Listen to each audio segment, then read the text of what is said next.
स्वागत आहे मित्रांनो तुमच्या सर्वांचं सुपर कोचिंग टेक्स्टबुकच्या आपल्या या यूट्यूब प्लॅटफॉर्मवर.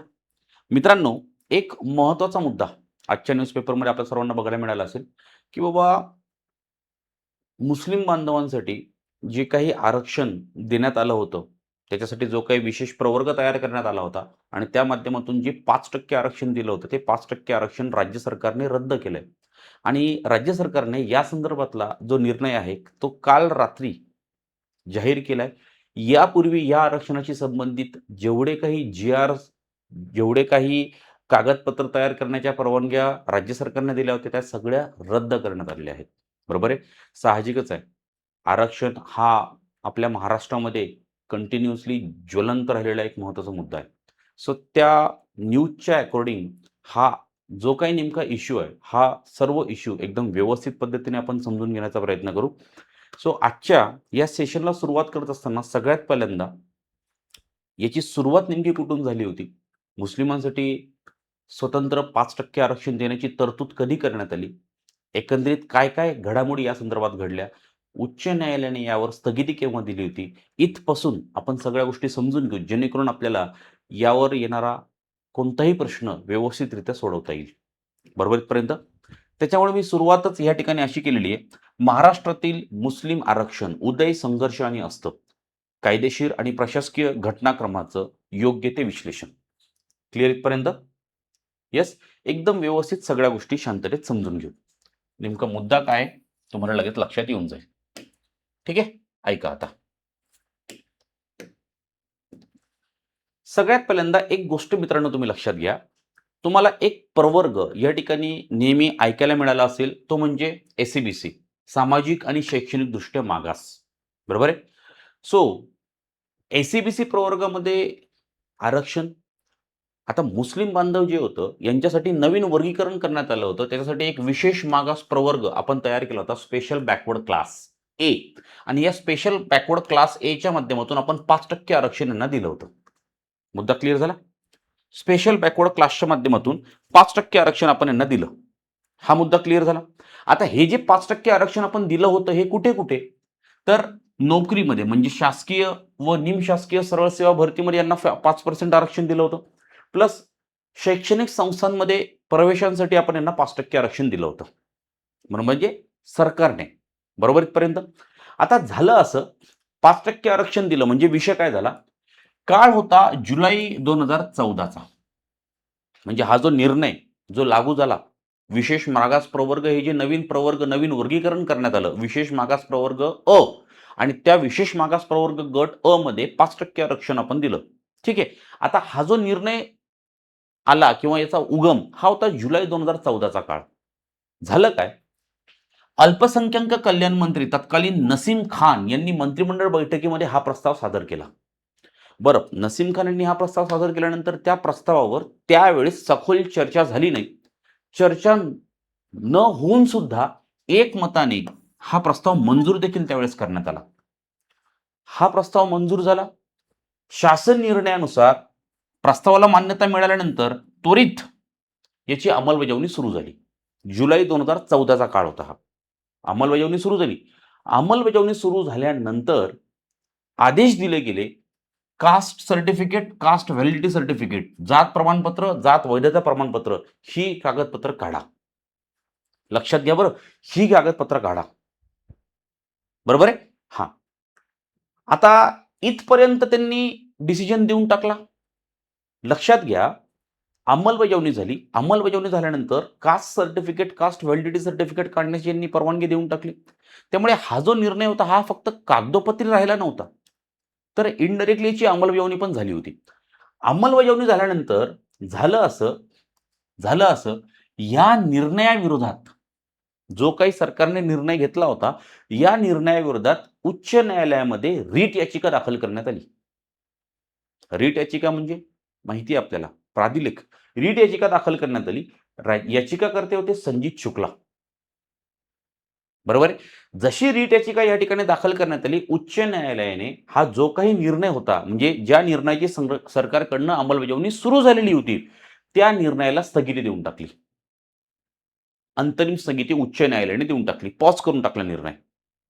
बरोबर आहे. म्हणजेच काय, लोकसेवांमधील 5% आरक्षणाला स्थगिती, फक्त नोकरीत स्थगिती दिली होती, शिक्षणात स्थगिती दिलेली नव्हती. म्हणजे शैक्षणिक संस्थांमध्ये प्रवेशाबाबत जे 5% आरक्षण होतं ते टू बी कंटिन्यू ठेवलं होतं. फक्त शासकीय, निमशासकीय नोकरीमध्ये जे 5% आरक्षण यांना प्राप्त होतं, त्या 5% आरक्षणाची मर्यादा थांबवून टाकली होती. मुद्दा क्लिअर झाला? राइट?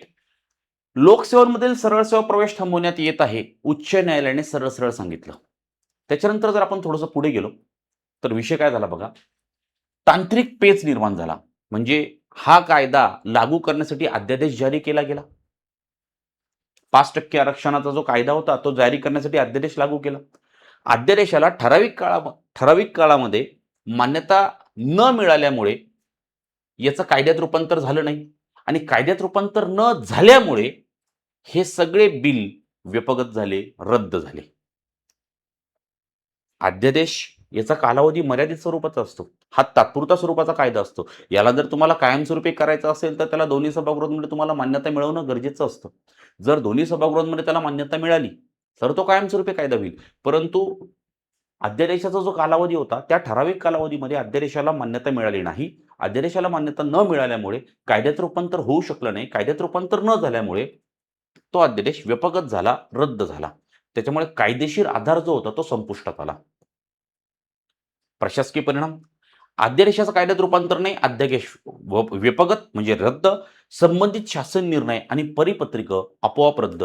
म्हणजे ज्या कायद्याच्या आधारावर, ज्या अध्यादेशाच्या आधारावर शासन निर्णय म्हणजे जी-आर आपण काढले होते, जे काही शासन निर्णय काढले होते, जर त्या अध्यादेशाचं कायद्यात रूपांतरच झालं नाही, तर हे शासन निर्णय तरी कसं काय लागू राहतील? त्याच्यामुळे हे सुद्धा रद्द झाले. त्यामुळे जो कायदेशीर आधार ह्या आरक्षणाला पाहिजे होता, तो कायदेशीर आधार उरला नाही. राज्य सरकारचा अंतरिम निर्णय 2014-2015 मध्ये शासन निर्णय रद्द झाले.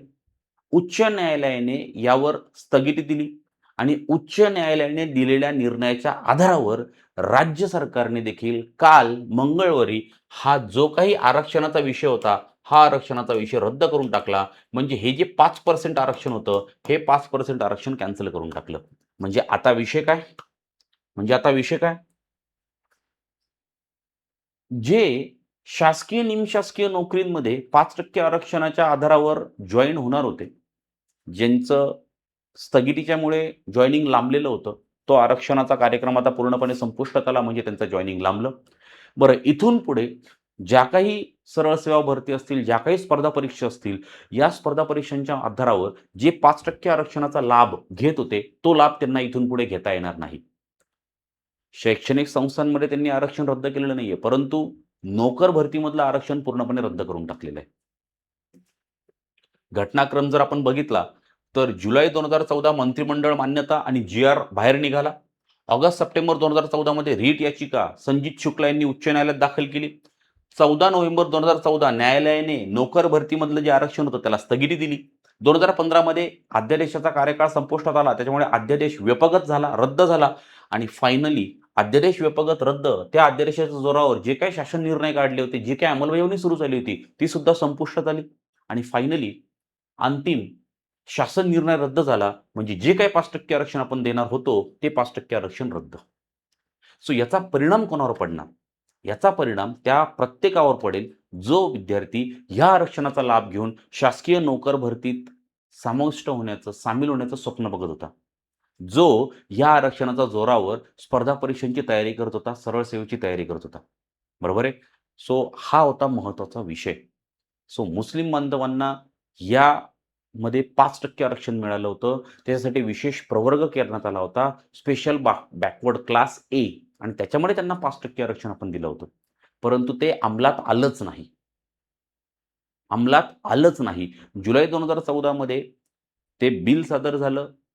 एकमताने मंजुरी पण मिळाली. चर्चा तर झाली नाही, परंतु मंजुरी देऊन टाकली आणि मंजुरी झाल्यानंतर तात्काळ त्याची अंमलबजावणी सुरू केली.